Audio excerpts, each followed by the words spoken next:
Welcome, everybody, to the big show. I'm Chris Collins, and this is Christian. Hello, everyone. Today, we're going to talk about what service advisors can learn from McDonald's.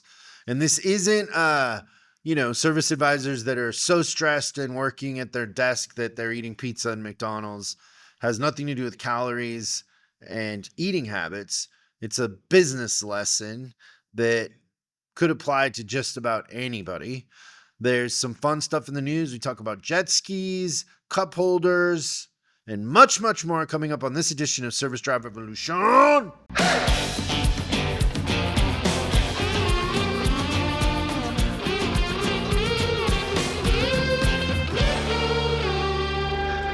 you doing, Christian? Better than ever. Happy Monday. I do love Mondays. You're not like Garfield where you hate Mondays? He hates Mondays. That was just a marketing ploy to feed into the working class in the paper. Do you have a least favorite day of the week? No, I don't even think about that. Yeah. Like every day is what we make of it, right? Well, I think of the thing you say that the opportunity of a lifetime comes once a day.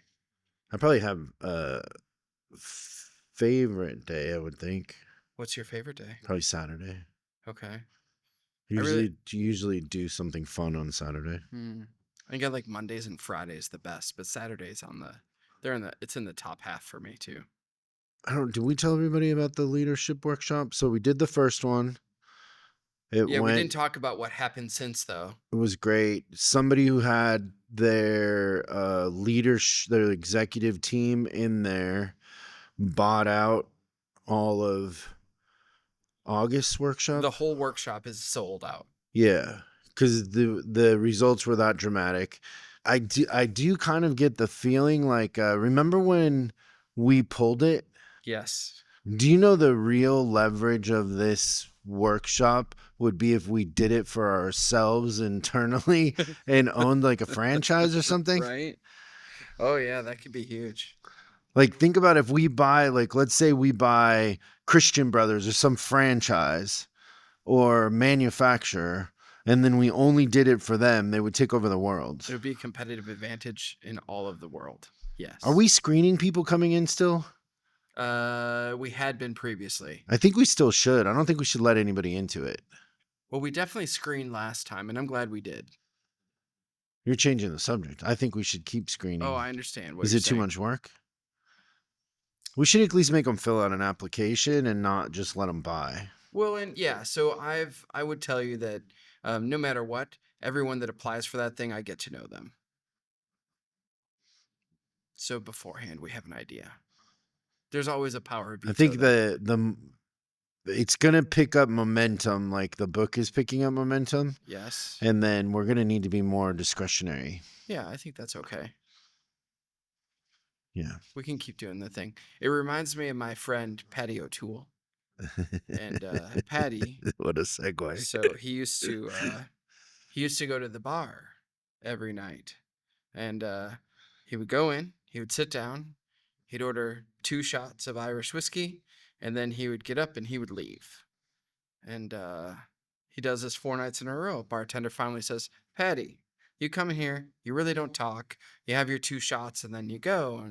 And the bartender's like, why do you do that? And he's like, "Well, I used to always drink with me brother, but me brother lives across the country, so now I just come and 1 shot's for me and 1 shot's for him, and I don't have him to talk to, so I leave and I go home."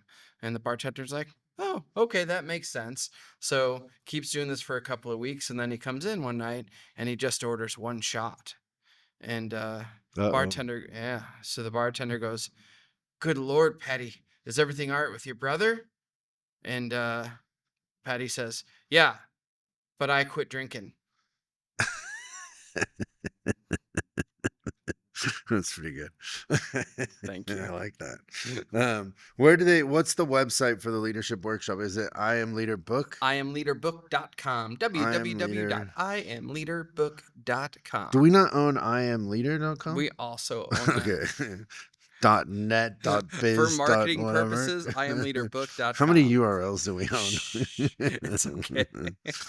You A just bunch. did that last Every week once in where a you're while. like, hey, buy that URL. Do you remember? We were in No. an office and you just you bought a URL. That was Sometimes so I funny. get emails from random people asking to buy URLs that we own, and I'm always like, well, Yeah. I don't know.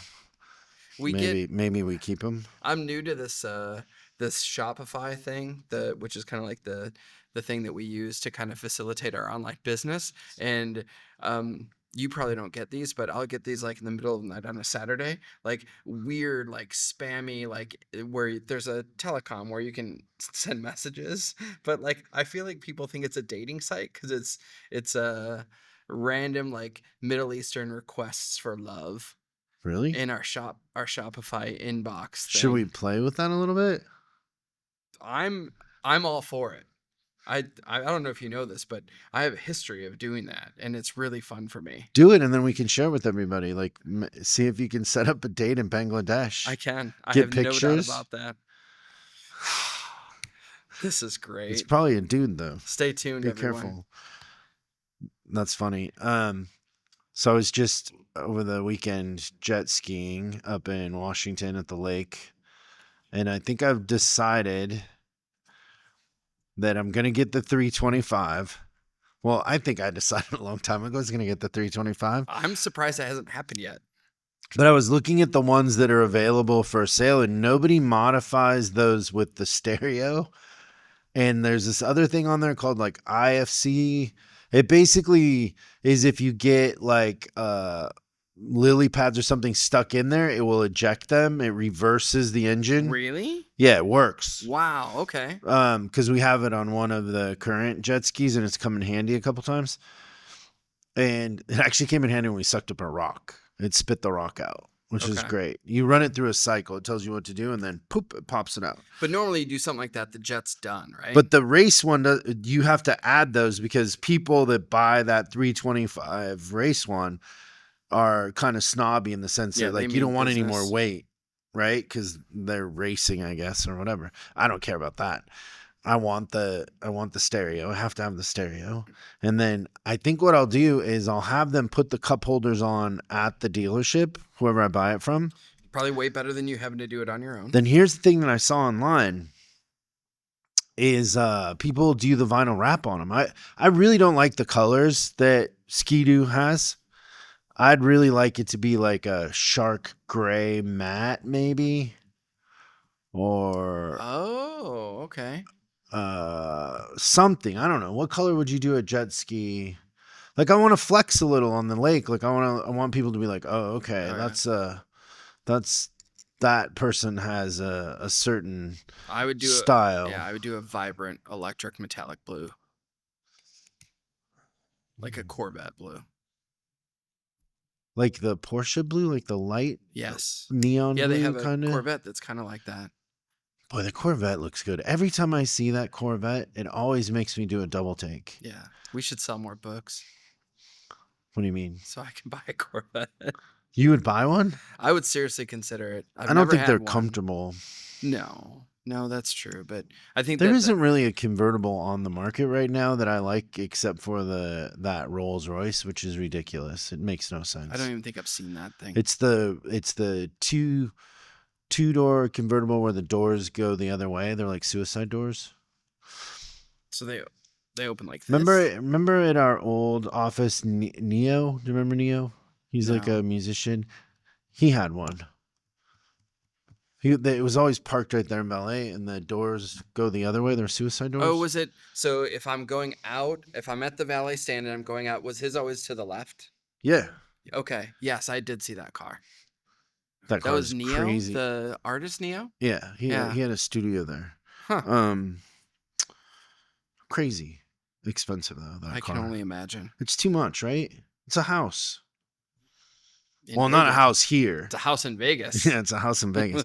Christian's excited about I'm engaging in a law firm that specializes in California to Nevada relocation. I'm sure they're busy.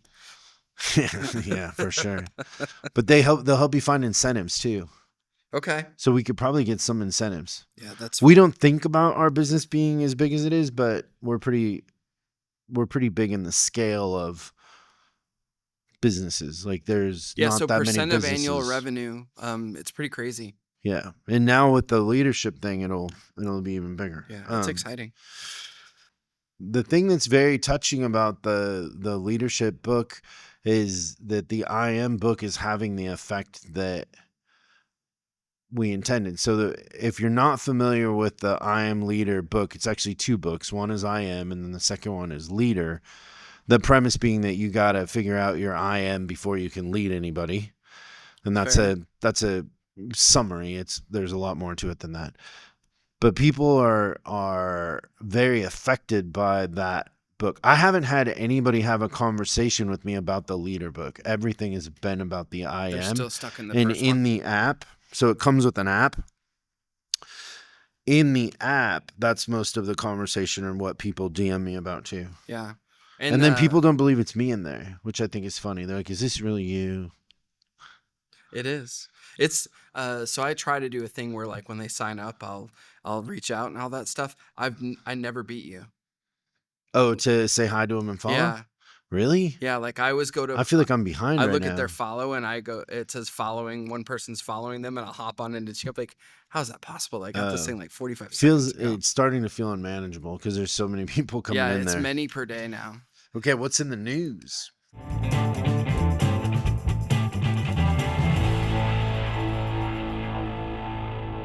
All right, so I think the news is kind of going to lead us into our topic today, but a couple of brands. These are aftermarket brands, but things that I kind of two that I look back pretty fondly on. Recaro and BBS both filed for bankruptcy recently. BBS Wheels? Yeah.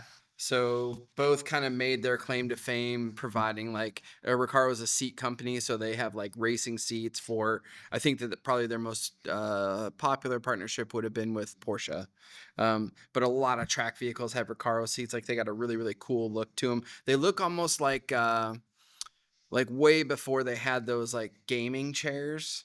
That's what they almost look like when they were in cars. I thought those were really cool. And then BBS, obviously. So both are German companies, but they filed bankruptcy because they've just they've run out of money. The Recaro one is that it was independent investors took it over like 4 years ago and ran it out of dough. And that company's been around for almost 100 years or something like that. It's pretty crazy. And I just remember BBS wheels just being the coolest thing. Like they had like 3-piece wheels. Do you remember that? Where it was like it was one wheel, but it was made of 3 different pieces. And I was Which I never understood because it was one piece. I could never take them apart. yeah, I never tried to take it apart, but I know that they said they were 3 pieces. And you could see where all the like little bolt things and the rivets were and everything like that. But yeah, I get fond memories of because I was selling Subaru WRXs back then when they had the BBS wheels from the factory on there. That was pretty fun times. But yeah, so both those companies filing for bankruptcy, end of a legacy there. But I think we're gonna see more of that. Mismanagement probably than the economy, right? I would suggest that that's probably the majority of bankruptcies. Good point. Thanks. Okay. What service advisors can learn from McDonald's? So, interestingly, I saw this thing on the kiosks in McDonald's. Ends up that they started testing those in Europe a long time ago, but now they're pretty much in every McDonald's. And so, if you haven't been into a McDonald's, it's basically a life-size iPad that replaces cashiers. You order your food, and then I'm not sure, do they bring it out or do you get it at the counter? Yeah, so you order, you can pay at the kiosk, and then they have like the little like table tents. I don't know what else to call them other than that. So you take your table tent that has number 75 on it, you take it to the table, you put it on there, and then they deliver the food out to you. Okay, so it's very, very similar to a restaurant here in LA that we frequent called Lala's or Zaza's or something. It's like a Mediterranean restaurant. They have the same sort of thing where you walk in, there's 2 of those, you order, and then there's those little tents. You put your number in. Yep, exactly. And then they bring it out to you. And so, especially here in California, they've passed some legislation that is forcing fast food restaurants to pay $21 an hour minimum 21 or wage. 22, like it's a significant amount of And then I don't money know if they compared to get what it used to be. benefits also. I'm not sure. I almost am positive that they have access to benefits as well. And so the general consensus is that most fast food restaurants are going to go to this kiosk technology. Yeah, you can basically run a dining room with 1 or 2 people as opposed to 8 people, so it just makes sense that they would do it like that. You just The- have food runners. The thing that's fascinating about it, though, and we've talked about kiosks for service advisors many times. We've had people come on here that have startups that are doing that, and they never really have data to prove anything one way or the other. It's Yeah. always kind of vague to what, and I don't think anybody in the automotive space is committed to it 100% that I know of. I've not seen it where it's active. Like I've seen It's kind of like tablets. They do it for a minute and then they go away from it. Yeah, I've seen stores where they've got a program where like the car drives over and it does like a pre-inspection, then they walk over to like a tablet, but an advisor's still kind of guiding them. But I don't think I've ever seen a fully integrated kiosk service drive before. The thing about McDonald's that's fascinating is they not only are saving on the personnel expense, the customer experience is pretty good. Nobody dislikes it. Although I will say that my parents don't go to McDonald's because of that. Oh, because they don't want to use the thing? They feel intimidated by the thing.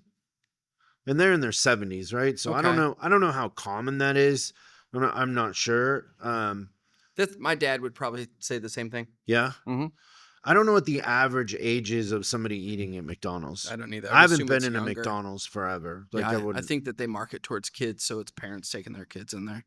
like the Happy Meal Yeah. and that sort of thing.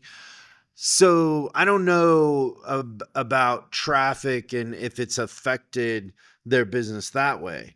But on the other side of things, when you talk about average per customer, it has dramatically increased their average sales per customer because the kiosk is presenting things in a way like there's just psychology in this, like that they're presenting it in a way that people are buying more food.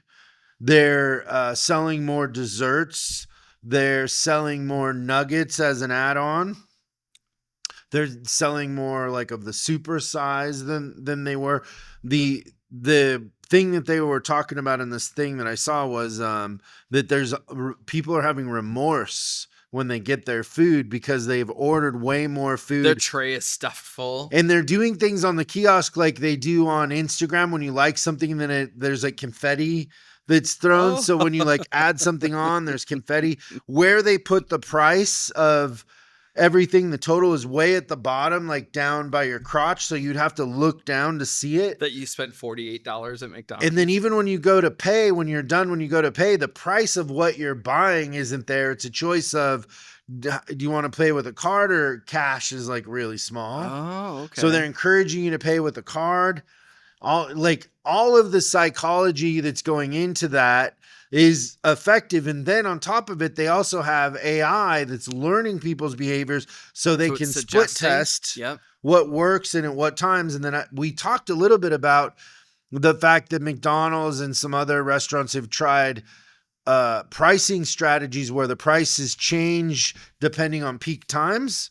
So the prices will go up during peak times and will go down during low traffic. One, to maximize your gross margins, but two, to encourage people to come when there's nobody there. Right. In a sense, like if you owned a skating rink and Tuesdays were always dead, you'd start having ladies' night. Yeah. Exactly. You would try to have some sort of an event. So people are going to start to learn that the prices are different at low time. So they're going to go during happy hour or, whatever it is, same sort of psychology. But the thing that I was thinking about in reference to service advisors and these kiosks is it is really hard to get a group of humans, not just service advisors, humans, Anybody. to do anything consistent enough that you can have any sort of, feedback loop where you can adjust your approach to selling or the psychology behind what you're doing in order to find out effective patterns that you can increase your margins, right? Yeah, because there'd still be too many variables with humans anyways. Like the kiosk actually makes it really, really factual. There's another thing that is, I think, a really big irritant for people, not just at McDonald's, but anywhere. And I think this is another thing why I think kiosks are kind of taking over is I would suggest that with kiosk, order accuracy is impeccable. Yeah, that too. There's no human error. So you're talking to a human. I remember, when I was younger, like it was just a guarantee that you get your bag out of the drive-through and you just know something's not going to be there, right? Because they ordered it wrong or whatever, they input it wrong. But the kiosk thing makes accuracy even better too. So thinking about that from a service perspective. And then you know what the other thing is that there's no issues on volume because You just have to open kiosk.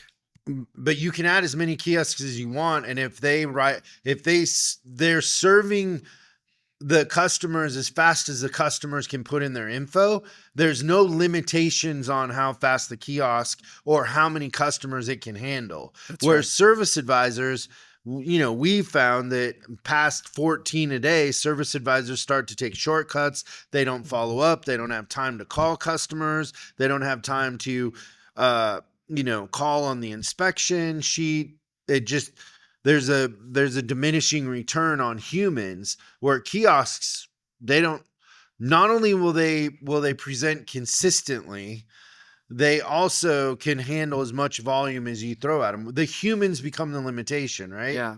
The kiosk could write 24 hours a day. Like there's a thing in the military with jets where human pilots are the limitation of how many G-forces they can handle, because they can design jets.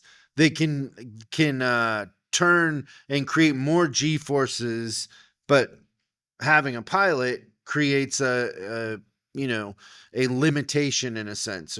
And so now they have fighter drones that don't have pilots, and they can outperform a regular jet. And no one dies if it gets shot down. That's the thing too, right? That too, right? You're sitting in Nevada in a room with a joystick and That's a right. camera.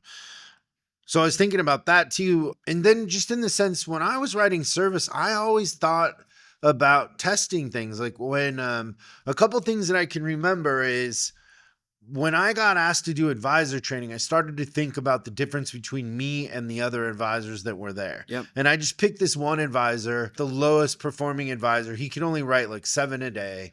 He avoided the drive most of the time. Like he was always, hiding somewhere. I just remember like one of the things he would say to people is, did you have an appointment? And you could just tell people's body language was like it just was off-putting. And so I would not do that. And I would just say, hey, how are you today? And then you could tell the body language was like, oh, this person like is treating me more like a friend or Right. whatever it is. Right. The other thing I remember with Subarus, and the Subaru Loyale had a head gasket that would leak 6 months after you replaced it. It wasn't really a gasket. It was like It was the red stuff. Yeah, but what is that stuff called? Because it would get hard. Yes. It was like a liquid gasket. It was a silicone thing. It was a silicone that would harden. Yeah. They called it gasket and gave you a tube of goo. Yeah. Yeah. And so those things would leak constantly. They would leak antifreeze, right? Yeah. Coolant. That's And so it was about, if I remember right, it was about $1,200 in 8 hours to do them or something. Does that sound right? Way more than that now, but yeah. What do you mean? Well, I just think that was back in the 90s, right? So now a 12-hour job is... I don't think it was 12 hours. I think it was like 8. Or I don't 8 know. It was a good RO, right? It wouldn't take it all day longer. They all leaked eventually. And so I would call customers and I would say, hey, your head gasket is leaking, whatever I would say. I don't remember. And they would be like, how much? And I would say $1,200. And they'd be like, no, it's okay, whatever. And then I don't know, maybe my closing ratio on those was like 1 in 10. And then I remember we had a clinic and I sold like 7 in a day because people saw it. So what I did is I made a deal with the Subaru techs is when I had one and it was leaking and the customer was coming to pick it up, I would call in and say, "Hey, your car's ready. When are you coming to pick it up?" And then they would tell me and I'd say, "Okay, I want to show you something when you come in." And then I'd walk them back in the shop and I would show them, and my closing ratios were almost 100%, I think, on those, because once they saw the leak, but I had to learn how to get the car down in case they said no. I had to get it off the lift. Okay, yeah. Because the So you had techs to were take it down gone yourself. Yep. most of the time. Because, I was writing service in the city and it was, people came early and came late to pick Right. up. But I just remember thinking about things as a feedback loop in like, okay, I've done this and this isn't working. What could I change about the thing that I'm doing to create a different outcome? I kind of always think that way in every scenario, right? It's part of our culture. What a great lesson for the advisors of today is that I would guess that 9 out of 10 or maybe 99 out of 100 would just say customers don't want to buy it.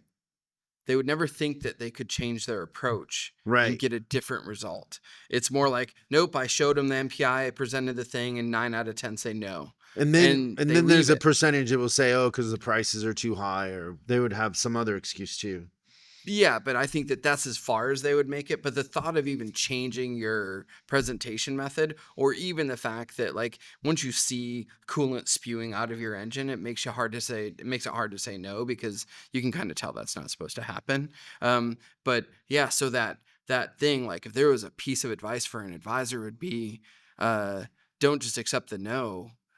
Think about what you could change to make it, try something different to see if a customer sees it different. Yeah, another thing where people kind of see that in motion is we've had people come to a master class when they sign up for coaching, and they end up coming years later because I don't know, maybe they've been promoted to general manager, or they're in charge of more stores and now they're bringing their new service manager, whatever it is. But they end up coming to a master class years later and they're like, "Oh, it's completely different than it was when I first came." And it's That's like, right. well, yeah, we've learned a lot. Like, we're judging the outcome of that by how quickly people go back and implement and get results. And we're constantly trying to change what we do in order to affect that. So, I mean, how lame would it be if we're doing the same thing for years and years and not trying to improve or not learning anything? That seems ridiculous. Yeah, well, it's definitely not in line with what we're teaching, but I would tell you that this month's masterclass will have stuff in it that didn't exist 2 months ago. Oh, yeah. Every class we do, we look at it and we're like, we have a meeting after. We're like, what could we do different? We're paying attention to the results. We're paying attention to what people are doing in the room, all of it. Yep. And we're going to do the same thing with leadership. Like, it only has value if it affects the end outcome, not if people feel good in the room. I think that's one of the hardest things for people to get over is they're like, well, they were excited after a workshop or whatever. And it's like, that's irrelevant. Like, maybe they shouldn't be excited. Well, my favorite one is the one that just wants to go back and get to work. Yeah. Like, they stick out like a sore thumb, and then you follow up with them and you find out. But they're antsy. Thing. Yeah, they just want to. They can't sit still in their chair. They're like, but excited and pumped up isn't, like, I always hated that when people would come out of a sales meeting all pumped up and then they did nothing. They still sold nothing. Like, it's about teaching and having like a roadmap, right? Yep. So I don't know. I thought about that in that article in reference to advisors, and they're attributing like 2.1 billion to that thing, to that software. That's a lot of freaking money. And just like ask yourself, like, am I doing the same thing I've been doing forever? Like, how many things have I learned from and changed? Yeah. What am I trying to affect in the outcome that could be much better for the client, right? And how is my behavior and my actions and my, my routine? Because a lot of times advisors are just in a routine. But really, they have 14 opportunities every day to learn and get better. sometimes 25. Yeah. Sometimes it's hard to glean all the stuff off of the 25 a day, but at 14 a day, you have a sample size. So whether you're a manager, advisor, dealer, whatever it is, I would challenge you to think about that in the sense that how much have you evolved and changed, and what could you do? Like, sit and think about it for a minute, because there's probably a lot of areas, personally and professionally, that you're just in a routine and you could do something different and start thinking about it as a feedback loop, as an outcome. If people are disenchanted or they don't love you and they're not coming back and your retention is low, then you probably should change something earlier in the process to affect the outcome later in the process. That's right. It's simple. Yeah, It's make just it a little math. more scientific. Yeah. Math is a good way to explain it too. Good And- stuff. Yeah, that's it. Thanks for tuning in. We'll see you next time on Service Drive Revolution.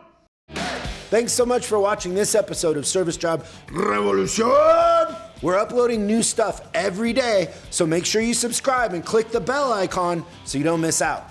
If you have a question you'd like us to answer on the show, call 8333-ASK-SDR and we'll answer your question on the show. That's 8333-ASK-SDR.